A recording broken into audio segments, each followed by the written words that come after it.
जय गुरु. जय गुरु.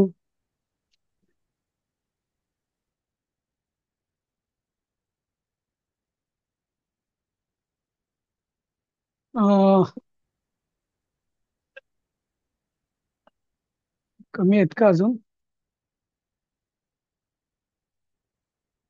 हा, मी आत्ता तुम्हाला भगवतो मनोः उपदेशः तो पाठ पाठवला.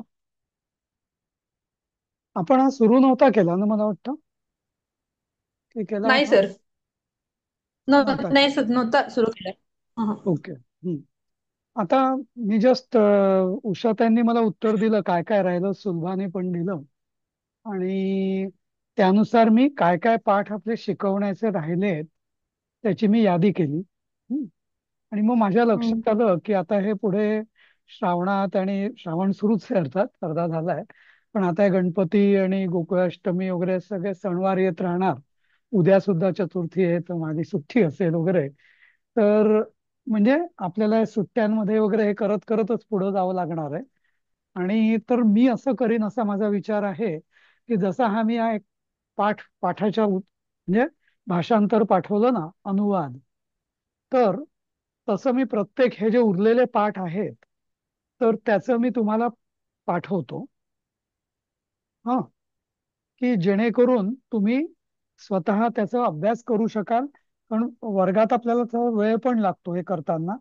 तर ते तुम्ही स्वतः जर वाचलं हे, तर करू शकाल. काय वाटतं? आणि मग आपल्याला तुम्हाला रिव्हिजनला वगैरे जास्त वेळ मिळेल. म्हणजे मराठीमध्ये भाषांतर करून देणार सर? मी आता एक पाठवलंय ना, तर तू बघितलंस का? हो, मी एक ओपन केले ते. हा, ते एक दोन संस्कृत मध्ये आहे, पण नंतर हिंदी मध्ये आहे ते. हम्म, अच्छा. हम्म. हम्म. आणि हे तर हा तर तसा पाठही तसा सोपा आहे, मनुस्मृतीचा आहे. आणि म्हणजे आता ओघाओघाने सांगायचं म्हणून की मनुस्मृतीविषयी हल्ली बरंच काय काय बोललं जातं. पण हा पाठ बघितल्यावर आपल्या लक्षात येईल की मे बी मनुस्मृतीमधले काही विशिष्ट श्लोक, काही म्हणजे 1% श्लोक कदाचित लोकांना दुखावणारे असतील. पण बाकी 99% जी मनुस्मृती आहे ना, तिच्या इतकं उत्कृष्ट उपदेश नाही म्हणजे. तर त्याची ओळख व्हावी म्हणून आपल्याला हे हा पाठ दिलेला आहे. हम्म. तर आणि बघा, तुम्हाला पण हे वाचून तुम्हालाही अर्थ लावता येईल तसं, म्हणजे काय कसं आलेलं आहे हे.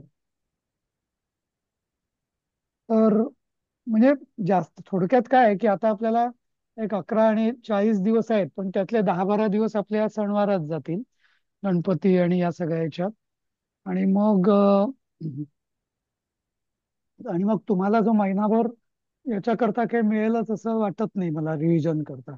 तर अशा पद्धतीने जर मी केलं, काय वाटतं मनीषा? रिव्हिजनला आम्हाला कमीत कमी 15 दिवस तरी पाहिजे सर. नाही नाही, तर मग मी तेच म्हणतो की आता हा जसा मी क्लास सुरू केला आहे ना, तर तुम्ही हो. आता आता हे मी पाठवलेलं आहे तुम्हाला. आत्ता याच्यावर आता हो. वेळ घालवण्याची गरज नाही, माझं मत आहे. हम्म. हा हा तुम्ही हम्म. नंतर शांतपणे वाचा, हे जे मी पाठवलंय चालेल. ते. हा, पण हम्म. तुम्ही तुमचं जे आता रिव्हिजन करायचं आहे ना, त्या आपापसात तुम्ही आता सुरू करा चर्चा आणि रिव्हिजन. हा, आणि चालेल. ब- आणि हे पाठ आणि जसं आपण म्हटलं होतं की आठवड्यातनं 2 किंवा 3 दिवस मी येत जाईन. आणि तेव्हा आपण तुमच्या डिफिकल्टीज मला जर तुम्ही ग्रुपवरती शेअर केल्या, तर तेवढ्या त्या आपण चर्चा करत जाऊ. आणि हे जे पाठ शिकणं आहे, तर याच्यातही काही जर शंका असतील तर तुम्ही ग्रुपवरतीच टाका. आपण ग्रुपवरतीच उत्तरं पण देत जाऊ. असं म्हणजे त्यांनी पण त्या आता कसं. आधीच्या लेसन मधले 4 श्लोक राहिलेत ना. कुठला श्लोक होता तो? कुठला पाठ होता? तो आपला काय तो. बरोबर, माहितीये मला, 4 श्लोक राहिले आहेत ते. हो. हा हा. हो, पण तेच ते घेऊच या. आणि असं मी म्हणजे हे जे 6-7 जे पाठ राहिले आहेत ना, तर त्याचं मी हम्म. अशा पद्धतीने जे आता मी पाठवलं ना तुम्हाला, तसं मी हम्म. तुम्हाला असं पाठवत जाईल. कारण नाहीतर मग या एकेका पाठालाच आपल्याला 3-3, 4-4 दिवस जर लागले ना, तर तोपर्यंत सर्व परीक्षेचीच वेळ येऊन जाईल मग, नाही का? सर मराठीमध्ये नाही का त्यानंतर तुम्ही करणार? पाठवून ठेवा. काय ते? पाठवून ठेवा. पाठवून ठेवा, आम्ही वाचून ठेवतो. मग हम्म. बघूया. तेच कितपत तेच. कळतंय. हा. सर आणि मग मराठीमध्ये नाही का ट्रान्सलेट करायला? मी ना आता मी सुद्धा हे कॉपीच केलं इंटरनेटवरनं वगैरे बघून तसं. पण तुम्हाला अगदी अच्छा. म्हणजे अगदी तुम्हाला हिंदी कळत असेल ना का एवढं तुला, असं काय प्रॉब्लेम आहे का? कळतंय आहे, पण ट्रान्सलेट करताना कुठेतरी अडकतो. दरवेळेला नाही, पण कधीतरी होतं तसं. मग तू सरळ फोन करून मार्क करून विचार ना, काही प्रॉब्लेम नाही तसं. हा. चालेल, चालेल. हो ना. हं? हो. तरी मी बघेन पुढचे जे पाठ आहेत ते मी करताना स्वतः म्हणजे मराठीत करायचा प्रयत्न करेन मी. हा. चालेल. हा सर. हा. तर तुम्ही मग आता हा कंटिन्यू करताय का, कसं काय? 4 श्लोक घेऊन टाका ना सर. यातले बरं 4 श्लोक घेतो मी, काय हरकत नाही. सुरुवात करून देतो मी तुम्हाला. हं. भगवतो मनोः उपदेशाः अद्भिर्गात्राणि शुष्यन्ति मनः सत्तेन शुध्यति विद्या तपोभ्यां भूतात्मा बुद्धिर्ज्ञानेन शुध्यति. सर ते तर आधीच्या ह्याच्यातले भगवत म्हटले मी. काय ते? तर भगवत मनुः उपदेश म्हणजे भगवंतानी मनूला केलेले उपदेश का? नाही नाही, भगवान मनूचा उपदेश. मनोहो म्हणजे षष्ठी, मनूचा. आणि भगवत या हा शब्दाची षष्ठी होते भगवत, भगवतः असं. हं. हा हा. भगवत हा म्हणजे भगवतची षष्ठी. तर भगवान मनू म्हणजे विशेषण आहे ना मनूचं ते, त्यामुळे भगवान मनूचा उपदेश असं हं. मराठीत त्याचा अनुवाद होईल. आता अद्भिर सर मी गात्राणी. म्हणत होते हा की, सर मी म्हणते आधीच राहिलंय ना आपलं भरतस्य ससैन्य परिवारस्य चित्रकूट श्रीरामदर्शनम हा, श्रीरामदर्शनम, त्यातले 4 श्लोक राहिलेत ना. ते घेऊया आणि ते आपण काहीतरी नंतर. तुम्ही ते मी पण मला पण काहीतरी अडलेले होते, मला असं वाटतं ते. तर मी हो पण जरा. वीस आणि हा. 23 हा. श्लोक वगैरे, मी कारण ते बघतो त्या म्हणाले तुम्ही ते. याच्यानंतर मी बघतो ते. पण तोपर्यंत आपण तिथेच अडकून राहण्यात अर्थ नाही उषाताई. म्हणून म्हटलं पुढे जाऊया आपण. हा. ते 4 श्लोक मी बघतो आणि त्याची उत्तरं पाठवतो तुम्हाला उद्यापर्यंत. हा. चालेल. हा. इथे यातले मी 4 घेऊन तुम्हाला पाहिजे तर सुरू करून देतो असं मला वाटलं. तसं तुम्ही सुचवताय का ते? हा.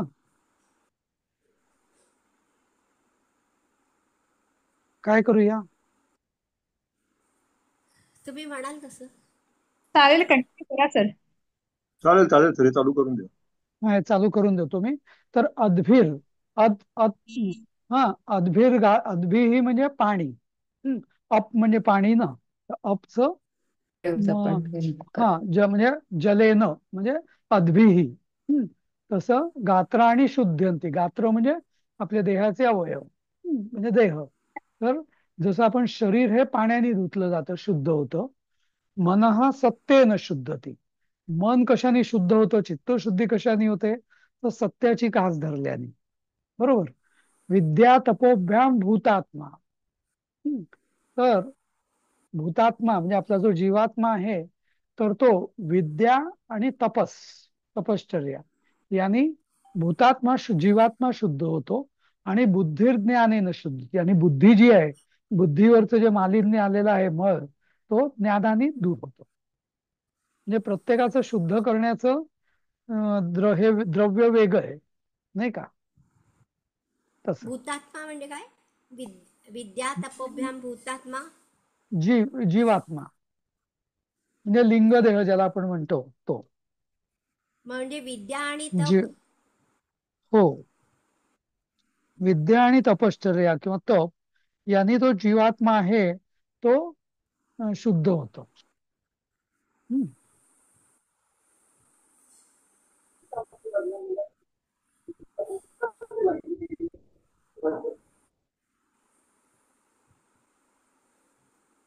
पुढचं म्हणजे हे वाक्य. सुभाषितांसारखंच आहे जवळजवळ. हो हो, हे आता याचं मी नाही लिहिलं, पुढच्या श्लोकापासून लिहिलेलं आहे. तर मनुस्मृतीचे अध्याय आहेत आणि ते कुठल्या अध्यायातला कुठला श्लोक आहे ते मी पुढे लिहिलेलं आहे आता. हम्म. विद्याद्भिः सेवितः सद्भिः नित्यम अद्वेष रागिभिः हृदयेनाभ्यनुज्ञातो यो धर्मस्तं निबोधतो. हम्म. निबोधत म्हणजे कोणाकडून धर्म कोणाकडून शिकायचा. तम निबोधत कोणाकडून, की की जो हा विद्यद्भी जे सेवितः सद्भिः, अशा विद्वानांकडून की जे हा जे अद्वेष राग म्हणजे असे विद्वान हा की जे नित्य अद्वेष रागिबी, अद्वेष म्हणजे द्वेषाच्या विरुद्ध म्हणजे प्रेम, जे कोणाचाही द्वेष करत नाही आणि जे कोणाचं राग म्हणजे आसक्ती पण नाही त्यांना. तर दो असे जे विद्वान आहेत की ज्यांनी म, ज्या सत्याचं हा परिपालन किंवा अनुमोदन केलेलं आहे, अशा लोकांकडनं आपण शिकलं पाहिजे धर्म.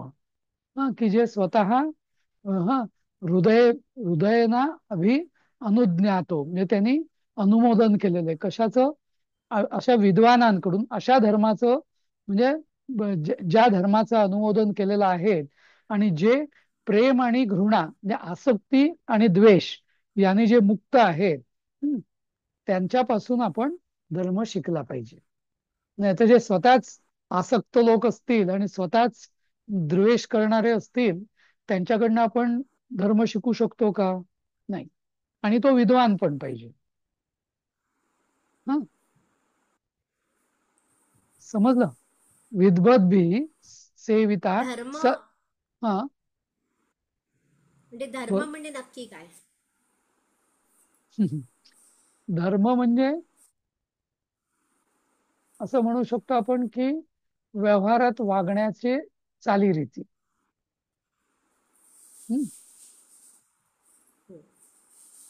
या अर्थ म्हणजे अगदी म्हणजे म्हणजे ध्रुव धारयती ती धर्मा वगैरे असं म्हटलं जातं.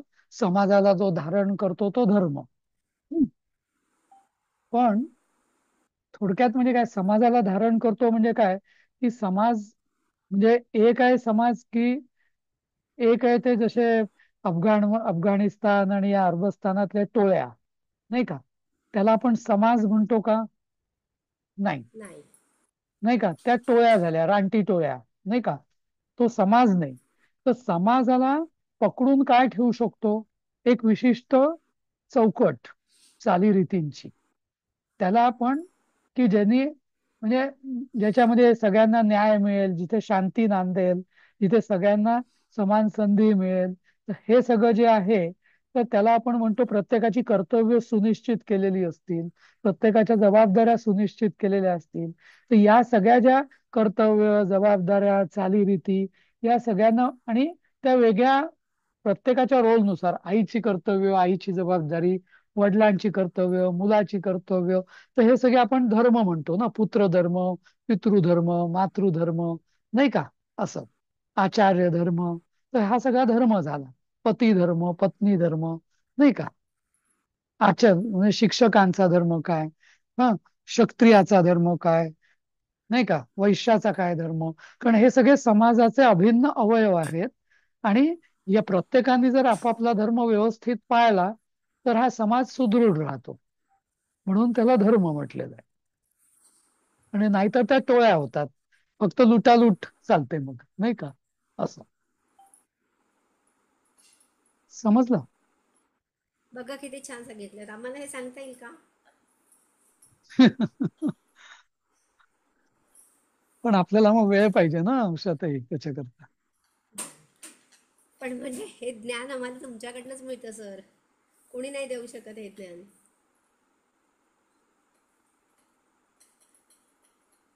ठीक आहे. इतकं सुंदर कोणी सांगेल का सांगा सर? मला कसं, ती कसं काय सांगणार धर्माचं तुम्हाला? डेफिनेशन एवढं सुंदर कोणी करेल का? नाही पण उषाताई बरोबर म्हणताय. हो, म्हणजे आम्ही आपले अर्थ लावून घेऊ शकतो त्यातले त्यात ज्यांना माहिती आहे त्यांच्याकडून.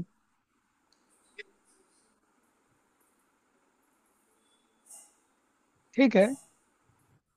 तो काय जास्त, तेही तसंच होतं, तुम्ही विचारलं की मी जास्तीचं सांगतो, नाहीतर मी तेवढ्या पुरतच सांगणार, म्हणजे पुस्तकांचे जेवढे शब्द आहेत तेवढे, नाही का. चालेल सर, तसं सांगितलं तरी चालेल. आपण पटापट पूर्ण करूया, पण तुम्ही सांगा, थोडक्यात सांगा. बर. पण तर तुम्ही सांगा सगळ्याचं, मग लिहायचं काम आम्ही करू बघून हा वगैरे, मग आम्ही आठवलं काय तर काय विचारू. जमतोय पण तेवढं एक्सप्लेन लिहितो. करून बर. द्या आम्हाला सगळं. हा बर. ठीक आहे. ठीक आहे. म्हणजे अभिवादनशील. हळवत नाही माझं. हा. ठीक आहे. अभिवादनशीलस्य नित्यं वृद्धोपसेविनः चत्वारि तस्य वर्धन्ते आयुर्विद्या यशो बलम. हा. तर कोण एक म्हणजे अभिवादनशील म्हणजे ज्याला आपण म्हणतो प्रवृत्ती. तर ज्याची सगळ्यांना प्रणाम करण्याची, अभिवादन करण्याची प्रवृत्ती आहे, आणि ज्याची जो वृद्धांचं नित्य सेवा करतो, वृद्धांची सेवा करतो. हा. अं, अं, हा. तर त्याचं आयु, विद्या, यश आणि बलम हे सतत वाढत राहतं. वर्धनते म्हणजे वाढत राहतं. समजलं? हे सोपं आहे तसं. दोन गोष्टी, की नम्रपणा, सगळ्यांना प्रणाम नमस्कार करण्याची ज्याची वृत्ती शी, आणि दुसरं नित्य वृद्धोपसेविन्या, जे वयस्कर किंवा वडीलधारी आहेत माणसं, त्यांची सेवा करण्याची वृत्ती. असे जे अशी ज्याच्याकडे असतं या दोन गोष्टी, त्याचं आयुर म्हणजे आयुष्य, विद्या, यश आणि बल हे नेहमी वाढत राहत. नंतर धृती, क्षमा, दमो, स्तेयम, शौचम, इंद्रिय निग्रह, धी, विद्या, सत्यम, क्रोध, दशकम, धर्म लक्षणम. तर आता या धर्माचं जे मी सांगितलं त्याच्या वेगळं आहे थोडं. धर्माचं लक्षण सांगितलंय काय, तर धृती. धृती म्हणजे धारण करणे, म्हणजे अं, ज्याला धारणाशक्ती. नंतर क्षमा. क्षमा म्हणजे शक्ती असूनही, माफ करण्याची वृत्ती. हा, क्षमा करण्याची वृत्ती किंवा अपराध पोटात घेण्याची वृत्ती. दम. दम माफ म्हणजे करणे, संयम. माफ करणे. हा, माफ करणे. दम म्हणजे दमन किंवा कंट्रोल, संयम. अस्तेयम म्हणजे स्थेय म्हणजे चौर्य, हा, चोरी. अस्तेयम म्हणजे चोरी न करणं. शौचम स्वच्छता किंवा शुद्धता. इंद्रिय निग्रह, इंद्रियांवर संयम. धी. धी म्हणजे बुद्धी. विद्या, सत्यम, सत्य. आणि अक्रोध म्हणजे क्रोधावर विजय. हे जे 10 जे आहेत, तर हे दशकम धर्म लक्षणम. ही 10 धर्माची लक्षणं आहेत. इथे सदाचार म्हटलेलं आहे, पण ही धर्माची लक्षणं आहे, मानली गेलेली आहेत. धृती म्हणजे धारण करणे, म्हणजे कोणाला फाटाफूट नाही. हा. सगळ्यांना आपल्याला सामावून घेणे, त्याला म्हणतो आपण धृती. क्षमा किंवा धृतीचा दुसरा अर्थ धीर. धीर. धीर हा शब्द, धैर्य, धीर हा शब्द सुद्धा धृतीपासूनच, ध्रुपासूनच आलेला आहे. नंतर प्राणायामैर्दहे दोषान धारणाभिश्च किल्बिषम प्रत्याहारेण संसर्गान ध्यानेनानीश्वरान गुणान. हे जे आपले जे अष्टांग योगामध्ये जे सांगितले ना, की प्राणायाम, तर प्राणायामनी काय होतं, तर म्हणजे देहदोष, हा, धारणाभिश्च किल्बिषम. धारणानी म्हणजे धारणा, हा, ध्यान, धारणा, समाधी आपण म्हणतो ना ते. तर धारणेने काय होतं, की किल्बिष म्हणजे कुविचार, किंवा शंका, कुशंका. नंतर प्रत्याहारेण संसर्गान. प्रत्याहाराने काय होतं, की इंद्रियांचं म्हणजे इंद्रियांच्या आहारी गेल्याने गेलेले दोष हे, आणि ध्यानेनं अनीश्वरान गुणान. आणि ध्यान केल्याने जे म्हणजे ज्याचा ईश्वराशी संबंध नाही, हा, असे गुण. गुण म्हणजे अशा वृत्ती, ते गुण नको म्हणायला, वृत्ती, त्यांचा नाश होतो. म्हणजे ज्याला आपल्या गीतेमध्ये आसुरी संपत्ती म्हटलं जातं ना, दैवी संपत्ती आणि आसुरी संपत्ती, नाही का, तर आसुरी संपत्ती. तर असे हे जे अष्टांग योगामधले हे जे 4 भाग आहेत, प्राणायाम, धारणा, ध्यान, धारणा आणि प्रत्याहार, हा, तर या तर हे काय करायचं या अष्टांग योगामधलं, तर प्राणायामाने देहाचे दोष, अर्थात आपलं देहशुद्धी, नाही का, श्वसन वगैरे हे सगळे आपले देह मजबूतही होतो आणि शुद्ध पण होतो. धारणेने कुशंका, कुविचार मनात, हा, धारणा म्हणजे ज्याला आपण म्हटलं की विशिष्ट विश्वास किंवा श्रद्धा, त्याला म्हणतो आपण धारणा. प्रत्याहार, प्रत्याहार म्हणजे काय, इंद्रियांवर निग्रह करणं, त्याला म्हणतात प्रत्याहार. तर प्रत्याहाराने इंद्रियाच्या आहारी गेलेले जाऊन, जे आपले दोष होतात इंद्रियांच्या आहारी गेलेले, हा, तर ते दोषांचा नाश होतो, कारण इंद्रिय निग्रह करतो आपण.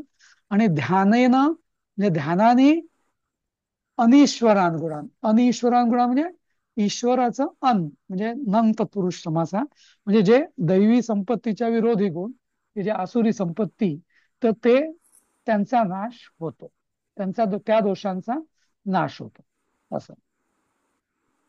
तर सर हे ह्याचं जरा तर संधी सांगा आसुरी ना कशी आहे. संपत्ती की आसुरी गुण? संपत्ती संपत्ती 16व्या अध्यायामध्ये आसुरी संपत्तीच म्हटलंय. गीतेमध्ये त्याला संपत्तीच म्हटलंय. म्हणजे ते संपत्ती आपल्याला असं वेगळं अच्छा. वाटतं जरा, पण गीतेत शब्दप्रयोग संपत्तीच केलेला आहे, दैवी संपत्ती आणि आसुरी संपत्ती असं. पण ते actually गुण ना, दैवी गुण आणि आसुरी गुण. पाहिजे तर आपण दैवी संपत्ती आणि आसुरी प्रवृत्ती असं म्हणूया आपण. म्हणजे ते जरा हा आपला हा, गैरसमज बरोबर. नाही होणार. हा. हम्म. हा, सर करेक्ट. ते प्राणायाम त्याचा जरा संधी सांगा ना कसा आहे तो. प्राणायामैर देह हा दोषात, दहेद दोषात नको, हे देह दोषात पाहिजे. हा, देह दोषात, देहाचे दोष, हे भौतिक शरीराचे दोष. देह दोष आणि दोषात, दोषान धारण, हा तो दोषात अधिक धारणा हा ते विष्ट. नज, हा, हे सगळे प्राणायामे धारणाभिः प्रत्याहारेण ध्यानेन, हे सगळे तृतीय आहेत. आणि तृतीय. देह दोषात, हा, अं, नंतर संसर्गात, हे म्हणजे संसर्गापासून, पंचमी. देहदोषापासून, हा सब पंचमी. पंचमी, हा असे आहेत. पंचमी. ठीक. हा, नंतर दूषितोपि चरेत् धर्मम. ते किल्बिषम अर्थ काय? किल्बिषम. किल्बिषम म्हणजे एकतर कुशंका, हम्म, वाईट विचार, अच्छा. हम्म, किंवा पाप. हम्म. आपण म्हणतो ना माझ्या मनात जरा किल्बिष आलंय, म्हणजे किल्मिष ते म्हणतो ना आपण मराठीत. किल्मिष, किल्बिष एकच आहे ते. हा. किल्विष पण म्हणतात, किल्बिष पण म्हणतात, किल्मिष पण म्हणतात, सगळ्याचा अर्थ एकच. हम्म? मूळ शब्द किल विषम आहे, कारण विष, विष म्हणजे वाईट असं. हं. हा, ठीक. सर ते ध्याने नान आणि ईश्वरान गुणान असं आहे ना. ध्याने ईश नान ईश्वरान अधिक अनिश्वर, ईश्वरान गुणान. नाही नाही, ध्यानेन अनिश्वरान गुणान. ध्याने न अनीश्वरान, हा, अनीश्वरान गुणान. हा. आणि अनीश्वरान म्हणजे ज्याचा ईश्वराशी संबंध नाही असा. हो.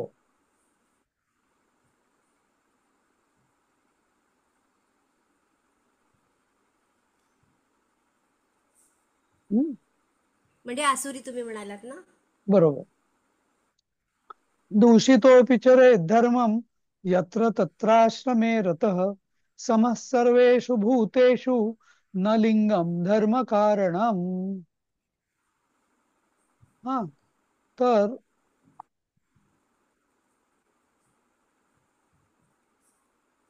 हम्म,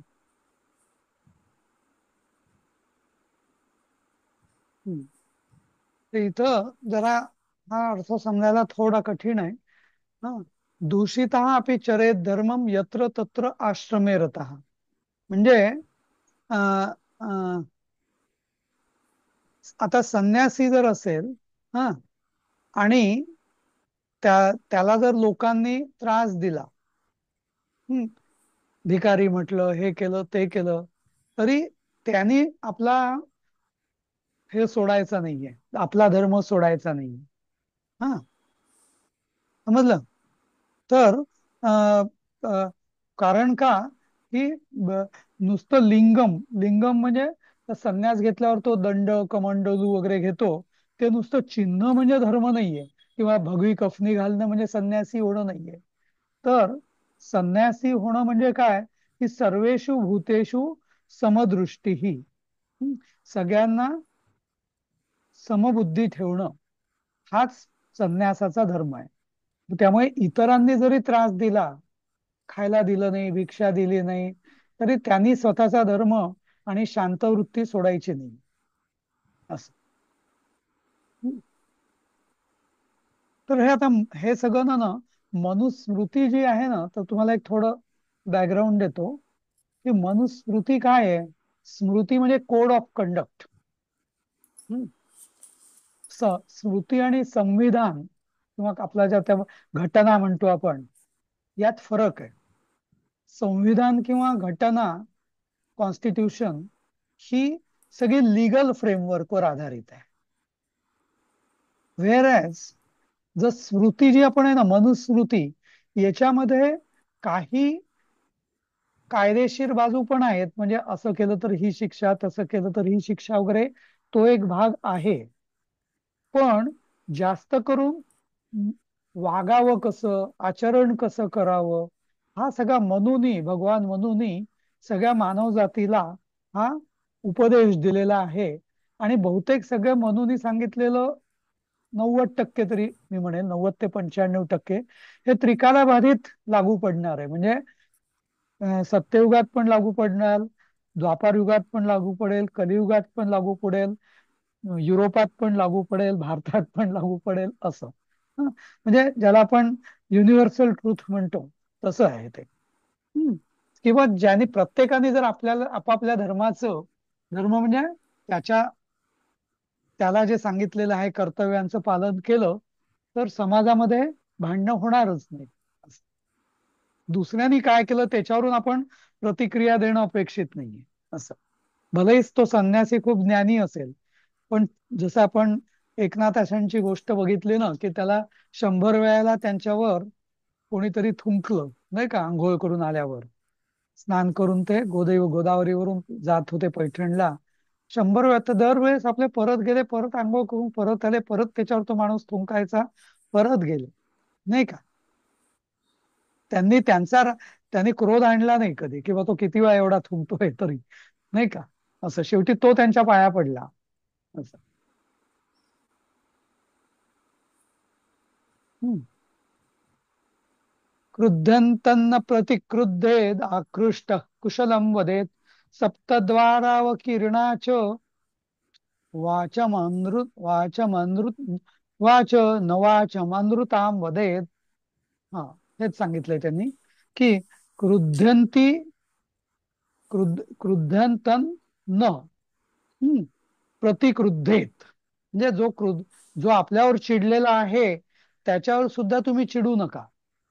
हा, आकृष्ट, हा, कुशलम वदेत, म्हणजे जो आपल्याला शिव्या देतो किंवा अपशब्द बोलतो, हा, त्याला त्याचंही तुम्ही कुशल विचारा, म्हणजे चांगलंच बोला त्याच्याशी.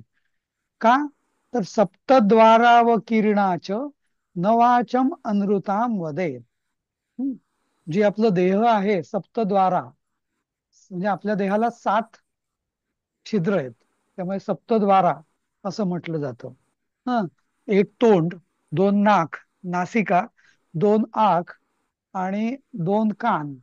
कोणी कोणी नवद्वारा म्हणतात. नवद्वारा म्हणजे अजून गुदद्वार आणि मूत्र, म्हणजे ते पण अवयव ते घेतात, नवद्वारा म्हणतात कोणी कोणी.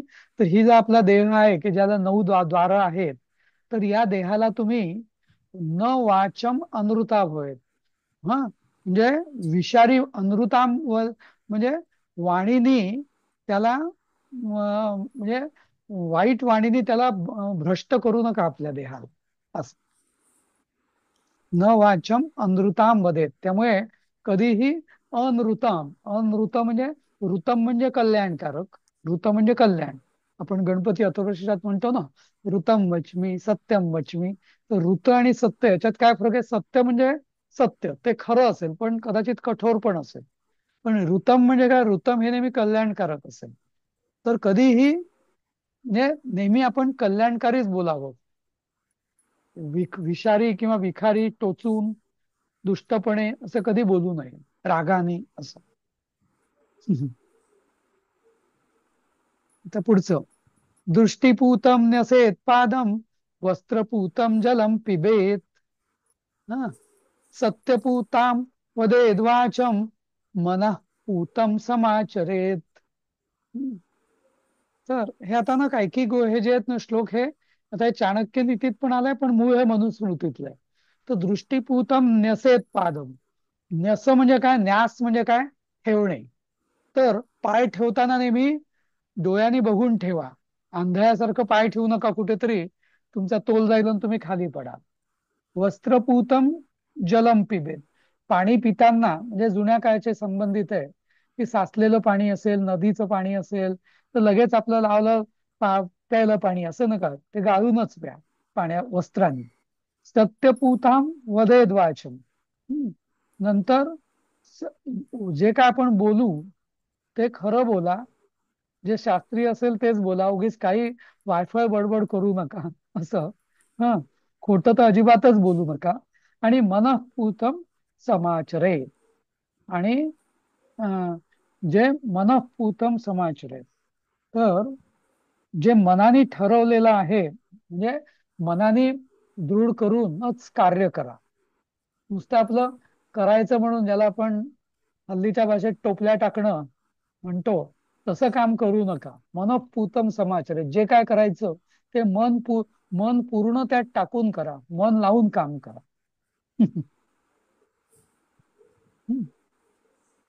असं. आय थिंक ह्याचा मराठीचा अनुवाद नाहीये ना हिंदीमध्ये? मी सांगितलं ना आत्ता.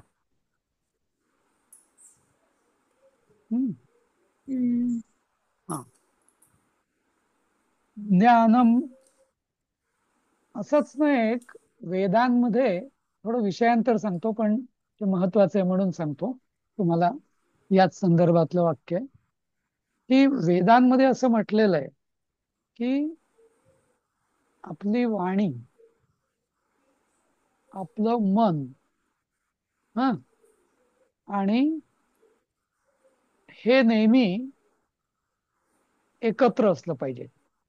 बहुतेक वेळा म्हणजे आता बघा हा, तुम्ही वेदामध्ये, वेद हा सगळ्यात प्राचीन ग्रंथ आणि ऋग्वेदात हे म्हटलेलं आहे की हा, अं, अं, शांतीपाठामध्ये म्हणजे हा, तर वाणी आणि मन हे तुमचं नेहमी बरोबर पाहिजे. सगळ्या जगात प्रॉब्लेम्स का बरं होतात? जे आपण बोलतो ते करत नाही, किंवा जे बोलतो ते आपल्या मनात नसतं, जे मनात असतं ते आपण बोलत नाही, आणि त्यामुळे सगळं प्रॉब्लेम्स होतात. तर देवाला ते आपण प्रार्थना करायची शांतीपाठामध्ये, म्हणजे वेदपाठ करताना, की मी जे बोलेन ते माझ्या पूर्ण मनातही असेल आणि जे मनात असेल तेच बोलेन. म्हणजे म्हणताना मी आशीर्वाद देईल पण मनातनं आपल्याला दोष देईल असं नाही. असं. तर म्हणजे हाच उपदेश वेदांमध्ये पण सांगितलेला आहे जवळपास असं. ज्ञानम तपोग्निराहारो मुम्मनो वायुपांजनम, वायु कर्मार्क कालौ च शुद्ध कर्तृणी देहिनाम. ज्ञान, तप, अग्नी, आहार, मुम्मनो पाहिजे की मृण्मनो पाहिजे असं काहीतरी, मला वाटतं मृण्मनो पाहिजे इथं. तर मृण म्हणजे मृत्तिका, मन म्हणजे मन, वायू, हा, हा, अं, नंतर वा वा वारी वारी वारी उपाजनम. वारी म्हणजे जल, उपाजनम, उपांजनम म्हणजे ज्याला आपण लेपन करणं. नंतर वायू, कर्म, अर्क, अर्क म्हणजे सूर्य, आणि काल, हा, च शुद्ध कर्तृणी देहिनाम. या सगळ्यांनी देह शुद्ध होतो. आपण म्हणतो ना ते याच्यावर. मृण्मयच दिलं का? हा, मृण्मयच आहे, मृण्मयच आहे, मृण्मयच आहे पुस्तकात. हा मृच मृड पाहिजे मनो. ते. मृण मनो पाहिजे. मृण मृड म्हणजे मनो. मृड बरोबर, मनो. मृड मनो. बरोबर. हा. हम्म. तर मृण म्हणजे मृत्तिका म्हणजे माती. तर या सगळ्यांनी देह आपला म्हणजे प्राण्यांची सगळ्यांची शुद्धी होते.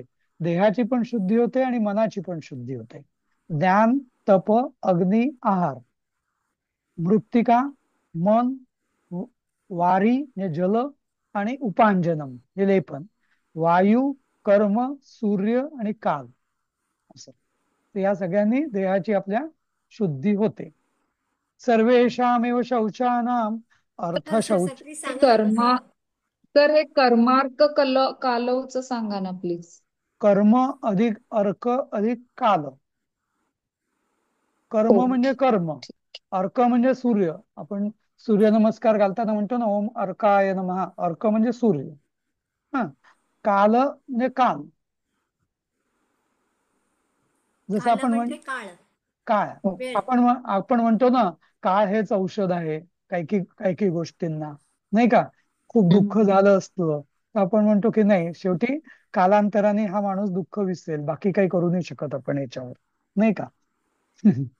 किंवा इव्हन आपल्याला देहालाही काही जर दुःख झालेलं असलं, पहिल्या दिवशी खूप दुखतं, 4 दिवसांनी सवय झाली की ते दुःख वाटेनासं पण होतं, नाही का?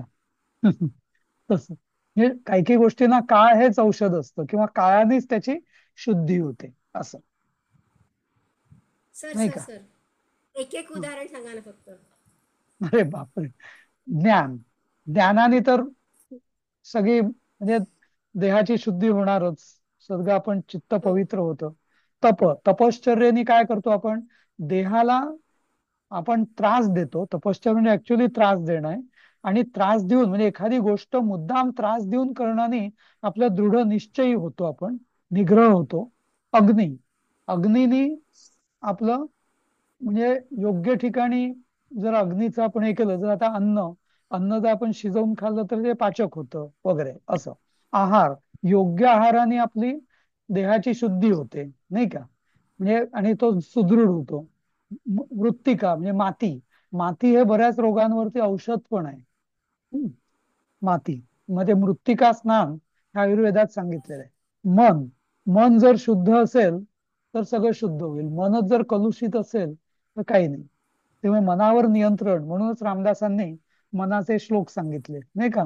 की मनाला आपण उपदेश करायचा की तू असं करू नको, तसं करू नको, असंच कर, असंच कर, असंच कर सतत, नाही का? प्रभाते मनी राम चिंतित जावा वगैरे असं म्हणजे मना सज्जना भक्ती पंथेची आहे. त्यामुळे मनाला त्यांनी वळण लावायचा प्रयत्न केला. जल. पाण्याने आपण रोज आंघोळ करतो, पण देहाची शुद्धी आणि अं, आंघोळ केल्यावर आपल्याला देहाची शुद्धी झाली की आपला उत्साह पण वाढतो. लेपन. जसं आपण दुःख काही होत असेल तर त्याला काही लेपन केलं तर बरं वाटतं ना. वायू. हं. वायूनी म्हणजे बऱ्याचदा चांगल्या शुद्ध हवा असेल तर आपलं मन प्रफुल्लित होतं, शुद्ध होतो आपण. कर्म. योग्य सत्कर्म केल्याने पण आपली शुद्धी होते. दुष्कर्म केल्याने अशुद्धी होते. सूर्य. सूर्यप्रकाशात आता जसं आपण शास्त्रातही वाचतो की सकाळच्या सूर्यप्रकाशात डी जीवनसत्व असतं वगैरे वगैरे, नाही का? ते सगळं म्हणजे त्यांनी पण आपली शुद्धी होते. आणि शेवटचं काळ. काही काही गोष्टींना काळ हेच औषध असतं, नाही का? असं. तर हे सगळे आपल्या प्राण्यांची शुद्धी करतात. बरोबर ना? हं. ठीक आहे. उद्या पुढे घेऊया आपण याचं. 9 श्लोक झाले आहेत आपले. हम्म. थांबूया इथे आपण. छान सांगितलं सर. ओके. जय छान गुरु. सांगितलं. जय गुरु. जय हा, गुरु. जय गुरु. जय गुरु सर, मस्त जय गुरु. सांगितलं, जय गुरु. कळलं आम्हाला. हो. ठीक.